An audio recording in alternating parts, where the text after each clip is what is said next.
Bienvenidos al episodio número 19 del podcast de Redvolución y Molotov Digital. Hoy vamos a estar hablando con el doctor Guillermo González, codirector de SINAPRED. Todos estamos familiarizados con lo que significa SINAPRED, pero hoy vamos a conocer un poco más profundo acerca del trabajo que se realiza. Un trabajo en el que todos somos o deberíamos de ser partícipes. Doctor, un gusto que esté con nosotros. ¿Cómo le va? Aquí vamos. Muchísimas gracias por la invitación. Un gusto estar con ustedes. Claro, para nosotros es un placer tenerlo porque, bueno, acabamos de pasar, ¿verdad?, por una situación específicamente en Honduras, pero que nos terminó afectando y quisiéramos conocer un poco acerca de cuáles son ese resumen de SINAPRED ya una vez finalizado este evento. Bien, pasamos casi 3 días a como se pronosticó, con lluvias abundantes en prácticamente todo el país, pero con mayor intensidad en la zona del Pacífico, en la zona central. Esto producto de precisamente de ese evento que estabas mencionando, la tormenta tropical Sara. Estos eventos provocan que por el lado del Pacífico, cuando no entran a Nicaragua, que por el lado del Pacífico entre mucha humedad y esa es la causa por la cual hay enormes cantidades de lluvia. Para darte una idea, cayeron en algunos lugares en estos 3, 4 días entre 250 y en algunos lugares hasta 300 milímetros de agua, y eso es mucha agua, especialmente porque veníamos de 2 semanas que también tuvimos lluvia propia del periodo lluvioso y los suelos estaban saturados. Sin embargo, las advertencias, el informar a la población con anticipación, nuestro modelo de cómo enfrentamos estos eventos naturales, nos permitió, a pesar que vimos una cantidad de imágenes en las cuales los ríos crecidos, los ríos sobrepasaron los niveles inclusive de algunas carreteras, de algunos puentes, te puedo decir que en términos generales el país pasó la prueba, una prueba más. Pero fundamentalmente esto se puede entender por la forma en que el sistema funciona. ¿Y cómo funciona? Muy sencillo. Nuestro modelo nace desde la persona, desde la familia, desde la comunidad, en mucha articulación en los territorios. Cuando digo los territorios, me refiero a los barrios, las comunidades, los municipios, los departamentos, las regiones, hasta a nivel nacional. Entender SINAPRED es entender ese concepto. Y lo que tú decías es correcto. Cuando decimos SINAPRED somos todos, es porque nace el sistema desde la misma persona. Cuando decimos la misma persona es porque nuestro buen gobierno ha trabajado para que las personas comprendan los eventos, sepan cómo es que producen o pueden producir daño, pero sobre todo cómo tenemos que prepararnos para enfrentarlo. Tenemos prácticamente 17 años de venir haciendo que nuestro sistema se vaya convirtiendo en un sistema sólido, consistente, en el cual hoy, desde los barrios, ¿verdad?, las personas cuando comenzaron a escuchar la semana pasada que comenzamos a hablar de la tormenta, ya sabían que tenían que desempolvar sus planes comunitarios, sus planes familiares, porque ahí arranca el sistema. Sí. Cuando en algunos momentos las cantidades de lluvia sobrepasaron las capacidades de los suelos, cuando las lluvias ya se convirtieron en aspectos que iban a provocar anegamientos de casas o que en algún momento inclusive obstaculizaron el tránsito natural, ya prácticamente nuestro sistema estaba trabajando. Te voy a poner algunos ejemplos. El río Chomogo, aquí en Rivas, y Rivas fue uno de los departamentos que fue bastante copiosa la lluvia, llegó a niveles de 9 metros, sí, casi rozando el puente. Muchos compañeros que viajaban pudieron observarlo y esa cantidad de agua afectó a una cantidad de compañeros y compañeras que viven en esa zona. Sin embargo, por nuestro esquema, el 100% de esa familia se sacó a tiempo a lugares de seguridad. Esto para darte un ejemplo de cómo funciona el sistema. Por ejemplo, aquí al lado de Tipitapa tenemos la represa de Las Canoas. La represa de Las Canoas recibe lluvia desde Matagalpa, en Ciudad Darío, recibe lluvia desde los municipios de Buaco, Santa Lucía, San José de los Remates, Buaco, a través del río Teustepe, y prácticamente se estuvo en vigilancia porque el crecimiento de la represa podía significar un peligro. Este sábado y este domingo, que fueron los momentos, yo diría, picos de la lluvia, prácticamente estaba todo el sistema. Y cuando digo todo el sistema, desde las comunidades, los líderes comunitarios, nuestro tendido político, los compañeros del municipio de Tipitapa, de Teutepe, todos con la familia asegurando que estuvieran en lugares seguros para evitar cualquier situación que se presentara. Este esquema se repitió en prácticamente todo el país. En el Realejo, por ejemplo, en Chinandega, tuvimos la combinación de los fenómenos de lluvia, pero también el fenómeno de que las mareas fueron muy altas y provocaron anegamiento de una importante cantidad de casas, pero ningún daño humano. Es decir, te quiero ejemplificar con el mismo evento cómo funciona el sistema. Al frente de este sistema, lógicamente, está nuestro presidente, la compañera Rosario. Nosotros como codirección lo que hacemos es preparar las condiciones, los mecanismos, la organización, transmitir las alertas necesarias, estar atento en ese mecanismo de información de ida y vuelta, de abajo para arriba y de arriba para abajo, para que esto funcione como un relojito, ¿verdad? Sí. Lógicamente, las familias y las personas te pueden decir, pero fueron unas inundaciones terribles. Claro que sí, ya no podemos decir de que eso no ocurrió, pero ¿qué es lo importante? No se tuvo daño humano. Te puedo dar algunas cifras de cómo algunos impactos tuvieron en las familias. Por ejemplo, tuvimos alrededor de un poquito más de 1.600 casas anegadas.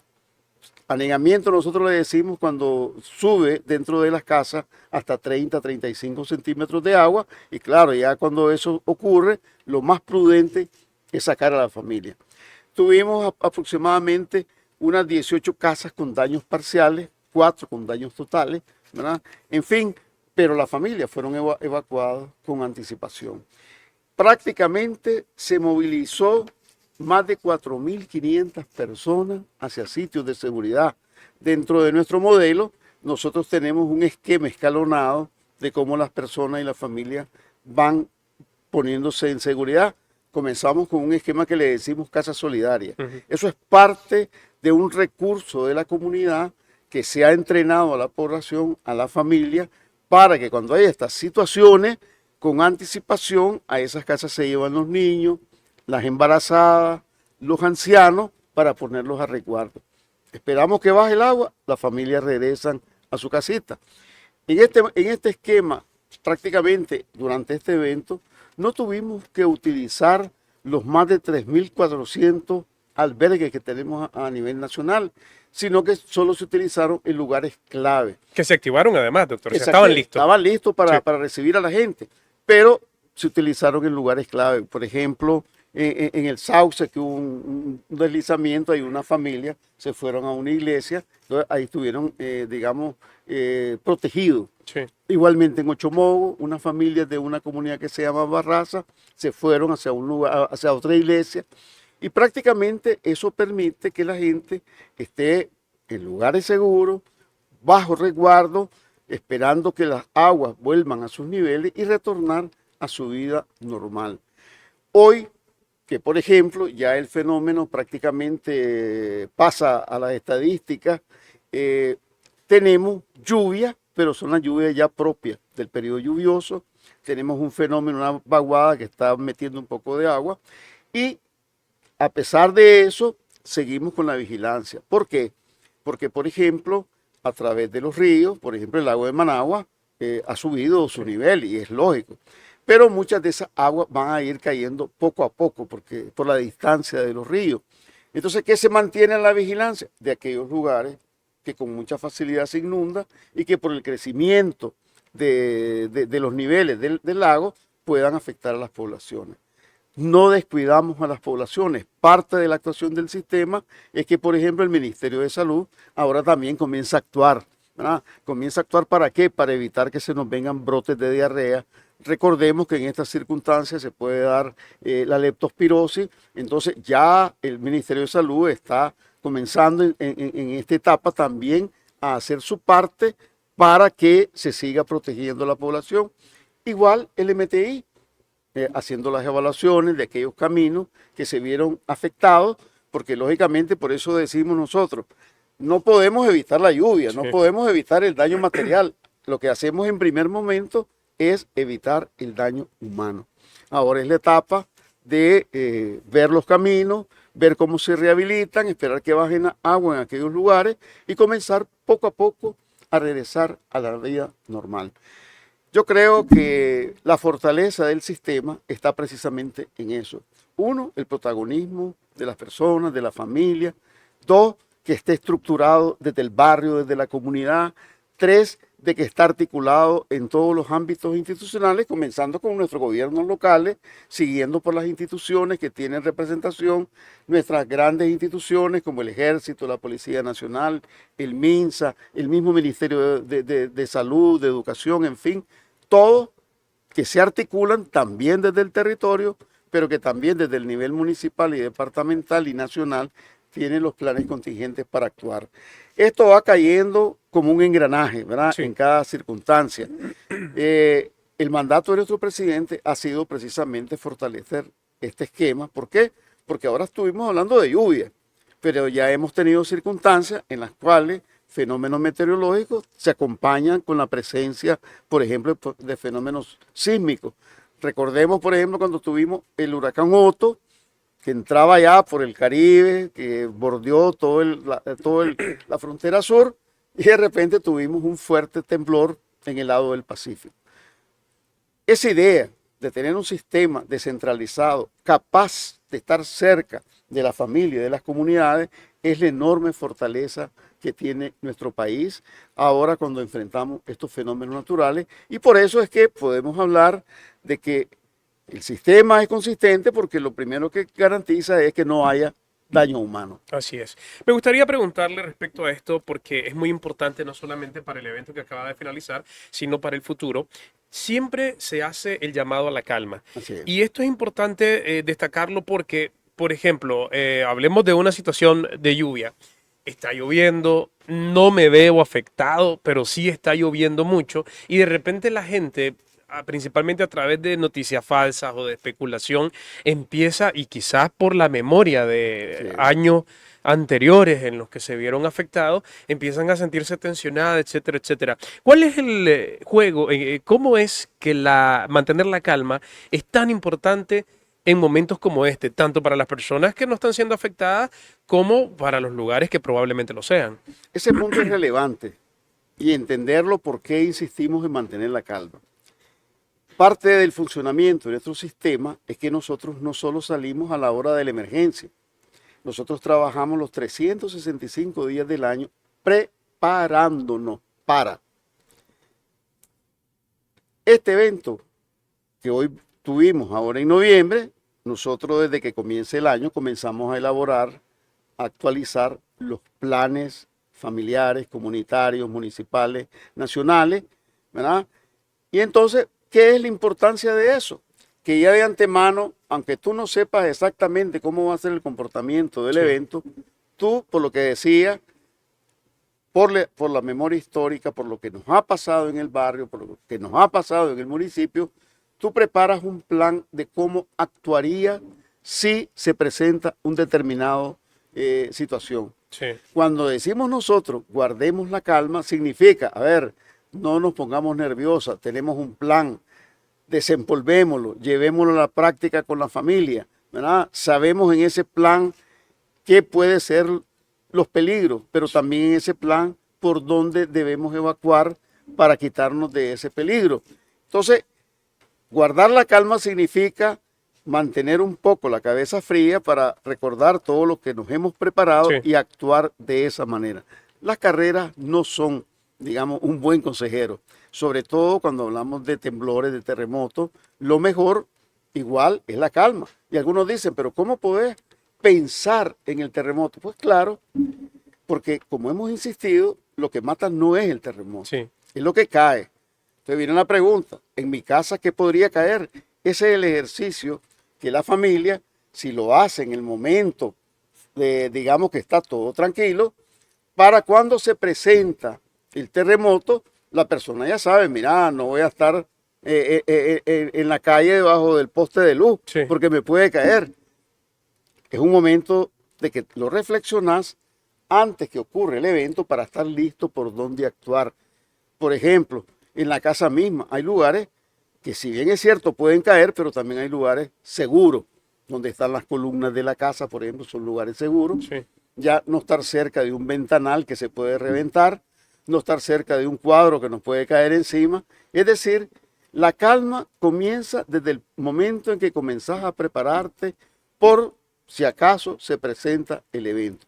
Correcto. Bien, muy bien. Ahora, una pregunta importante, ¿verdad? Aquí es que ustedes, por ejemplo, han venido trabajando, capacitando y pensando en la creación de estos planes, incluso desde los colegios. Es decir, no solamente cuando decimos comunidades nos referimos para que ustedes se lo imaginen, y bueno, ustedes lo saben, de manera general a las viviendas que están en un barrio, a las viviendas que están en un sector. Incluso desde los colegios se han venido preparando este tipo de planes. Pero antes de llegar a este tema, doctor, quiero hacerle una pregunta concreta. Los sistemas de alerta temprana, ¿qué son en Nicaragua y cómo funcionan? Un sistema de alerta temprana es un mecanismo que tiene varios componentes que nos permite reaccionar adecuadamente ante un evento de esta naturaleza. Ejemplo, si sabemos que el río Chomogo tiene posibilidades de que crezca y ese crecimiento provoque una inundación y esa inundación afecte a la familia, la pregunta es cómo se le avisa a la familia para que independientemente que crezca el río, Sí. ella sepa en qué momento ponerse a resguardo. Entonces, fíjate bien que ahí ya mencioné los distintos elementos. Una forma de identificar la presencia del evento, su presencia en el momento de peligro, una forma de transmitir esa información a la familia, pero también tener listo qué hago cuando me pasen esa información. Y es lo que funcionó ahora. Comenzó a llover fuerte, digamos en Santa Teresa, en Carazo, los municipios que alimentan a los Chomogos. La información fluyó hasta la familia del río Chomogo. Primero para decirle, ya comenzó a llover Sí. la lluvia fuerte, pero eso se gradúa, ¿verdad? Se gradúa, hay técnicas de cómo hacerlo y se les dice, miren, alisten sus motetitos. Sí. Ahora ya pasó al nivel amarillo, miren, ya vayan buscando cómo salir. Sí. ¿Cuál es la finalidad de esto? Que lo hagan y que no haya daño humano. Te pongo otro ejemplo, el tsunami. El tsunami es un producto de un temblor que puede darse en el mar. Tenemos, cuando se produce en una magnitud tan fuerte, lo más que tenemos son 30 minutos. Entonces viene la pregunta, ¿cómo se le avisa a la población? Lo primero es detectarlo, y NITER lo detecta. Inclusive tenemos la experiencia que han habido terremotos fuertes y el ejemplo fue el de 92, que muchas familias no lo sintió. Sí. Entonces, ¿qué es lo importante? Se detecta técnicamente, se hacen sonar las sirenas. Las sirenas, la gente sabe que cuando suena significa que hay peligro, pero la gente sabe también que cuando suena la sirena, qué es lo que tiene que hacer, por qué ruta tiene que irse, hacia dónde debe irse. Ese es un sistema de alerta temprana. No esperar hasta que ocurra el impacto del fenómeno, sino anticiparse y estar a salvaguarda a la familia. Es lo que hemos venido haciendo. Sí. Nicaragua tiene sistemas de alerta para tsunami, Nicaragua tiene sistemas de alerta para inundaciones, que es lo que hemos estado experimentando en estos últimos años con gran intensidad. Estamos alerta temprana para una posible erupción volcánica. Entonces existe el sistema, pero también existe el plan de cómo vas a actuar a la hora de que vas a reaccionar. Claro. Eso lo hemos venido trabajando y se trabaja, eso te lo quiero decir, no solo desde el punto de vista técnico e institucional, se trabaja con las comunidades. Se conoce exactamente cuáles son las comunidades que pueden verse afectados por un evento.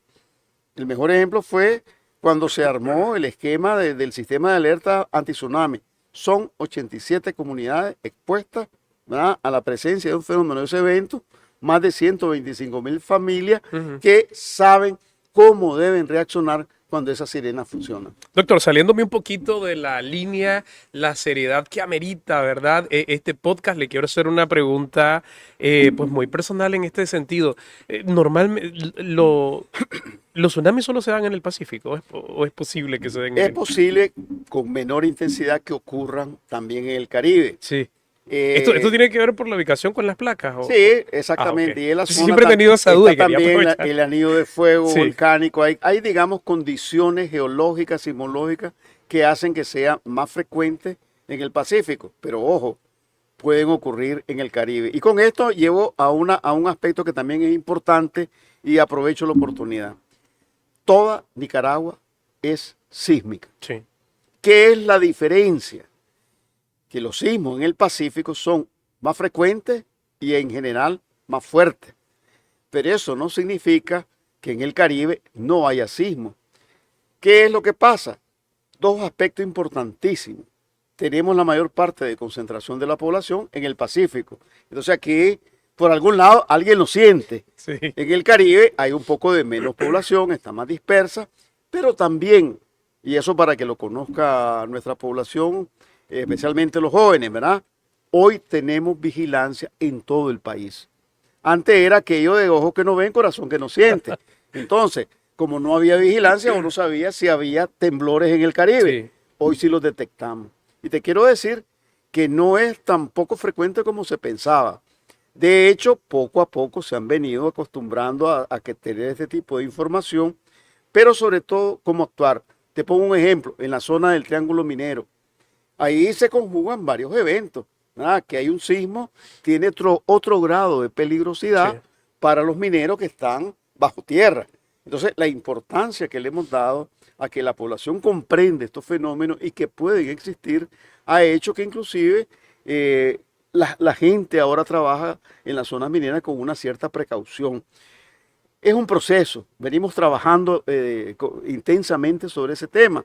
Y eso que mencionaba, lo hemos hecho prioritariamente. Cómo desde muy pequeños los niños van comprendiendo el tema del riesgo, el tema Sí. de los peligros. Pero sobre todo, cómo actuar. Nosotros tenemos ya prácticamente más de casi 12, 13 años de que venimos haciendo en los colegios varias cosas que son importantes. Uno, que en el currículum académico Sí. se tocan los temas de los peligros y las amenazas. De 12 años ya tenemos toda una generación ahí. Así es, estamos Sí. creando una nueva generación de nicaragüenses que va a comprender mejor eso. Pero además, los planes de seguridad escolar. Todos los colegios de Nicaragua, públicos y privados, tienen planes de seguridad escolar. Pero algo muy importante, que esos planes se ponen en práctica con los ejercicios, Ujú. que es la misma lógica que hacemos a nivel nacional. Es decir, ¿para qué hacemos planes familiares? ¿Para qué hacemos planes comunitarios? ¿Para qué hacemos planes contingentes? Precisamente para poder protegernos. Ahora, la distancia en saber protegernos y tener el plan tiene un nombre, los ejercicios. Sí. Ya, porque lo que se pone en práctica en el ejercicio es el plan. Entonces la gente, por eso ahora cuando le decimos con calma, es porque varias veces en el año va repitiendo lo que hay que hacer para determinados eventos. Ujú. Y nuestro presidente, y eso ha sido sabio, pues, ¿verdad? En el sentido, no, a ver, mantengamos el enfoque multiamenaza en Nicaragua, porque aquí tenemos de todo, volcanes, tsunamis, deslizamientos, lluvias intensas, huracanes. Yo a veces bromeo diciendo que solo nos falta que caiga nieve en gran cantidad. Y ojo, no nos asustemos si algún día ocurre. Sí. Entonces hay que estar preparados, pero además de aquellos eventos que son propios del desarrollo humano. Ujú. A ver, Nicaragua hoy es otra Nicaragua. Por aquí circulan muchos furgones con combustible o con materiales químicos que atraviesan toda la región centroamericana. Nosotros nos preparamos para esa situación. Te menciono algo que a veces la población no sabe. ¿De dónde llega el petróleo a la gasolinera? Sí. Eso no cae del cielo. Sí. Se desembarca allá en Puerto Sandino, hay un oleoducto que viene hasta la refinería, aquí se hace la distribución, pero hay que cuidar ese oleoducto, Así es. porque eso nos da enormes ventajas, pero tiene sus riesgos. Sí. Entonces, esos son aspectos que hemos venido también trabajando. Por ejemplo, el comercio es muy importante. A ver, el mercado oriental lo vamos a ver en diciembre, ¿verdad? Eso, cómo se va a mover la economía en diciembre. Y ahorita ahí viene la aguinaldo. Pero hay sus riesgos, Sí, hay sus riesgos, claro. ¿verdad? Es muy rico que a la par que compramos los zapatos, compramos los vestidos, también nos comemos un bajo sabroso. Pero ese bajo sabroso está cerca de donde tenés materiales que pueden ser peligrosos. Sí. Si te has fijado, el último incendio serio, grande que tuvimos fue en el 2008. Inclusive el comandante estuvo ahí muy próximo y a raíz de eso fue que comenzó a trabajarse en el mercado oriental. Ahí existen brigadas contra incendios, ahí existe todo un proceso de señalización. En todos los ejercicios ahí se hace unas prácticas para que los comerciantes, los visitantes, todo el mundo sepa cómo debemos actuar a la hora de una situación. Sí. Si a esto le sumamos que los bomberos están frecuentemente revisando los sistemas eléctricos, que los bomberos están revisando los extintores, que NACAL está con frecuencia viendo cómo está la presión del agua para poder responder, que ahora tenemos en todo el país y en todos los municipios bomberos unidos, porque esa ha sido una de las estrategias que ha venido desarrollando nuestro gobierno, pues lógicamente vamos creando las capacidades necesarias para poder enfrentar. Sin embargo, nuestro sistema apuesta mucho a una palabra que es importantísima, prevención. Claro. El mejor incendio es el que no se produce. O mejor dicho, a ver, mal dicho, el mejor control de incendio es evitar que se produzca. ¿Ya? Eso es muy importante. Entonces, igual, si nos preparamos bien, vamos a saber responder y eso también es el otro elemento de la estrategia.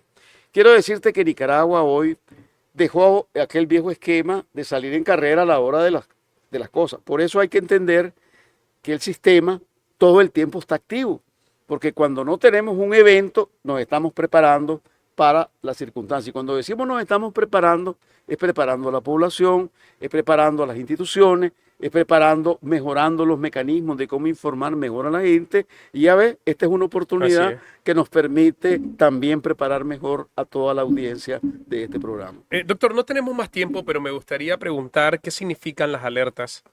Bueno, las alertas son una vez que se identifica un evento, una vez que se hace una evaluación de cuál puede ser su tendencia, ¿verdad? Significa el rango a través del cual va a ser la respuesta. Por ejemplo, la alerta verde en general lo que significa es, ojo, vamos a tener próximamente un evento, entonces estemos alerta, estemos atentos, estemos escuchando las informaciones. Alerta amarilla ya significa, no, ya pongamos las mochilas a la par de nosotros, ya las instituciones tienen que tener listos los vehículos por cualquier situación que haya que salir, ¿verdad? Y cuando ya se dice alerta roja, es cuando ya se da la orden para que todo lo que significa acciones de salvamento y rescate, etcétera, se pongan en práctica. Te lo pongo con un ejemplo. Ahora recientemente llegamos a la alerta amarilla. A ver, la evaluación nos indicaba que podía haber lugares en los cuales había que responder con todas las de ley, ¿verdad? Y cuando decimos con todas las de ley, porque nuestro sistema es escalonado. Primero responde todo el engranaje del barrio, todo el engranaje de la comunidad. Luego lo apoya y lo fortalece todo el engranaje municipal. Y así se va poco a poco hasta el nivel nacional. Las alertas lo que nos va diciendo es ese mecanismo de cómo ir respondiendo de acuerdo a las circunstancias. Sobre todo por un aspecto.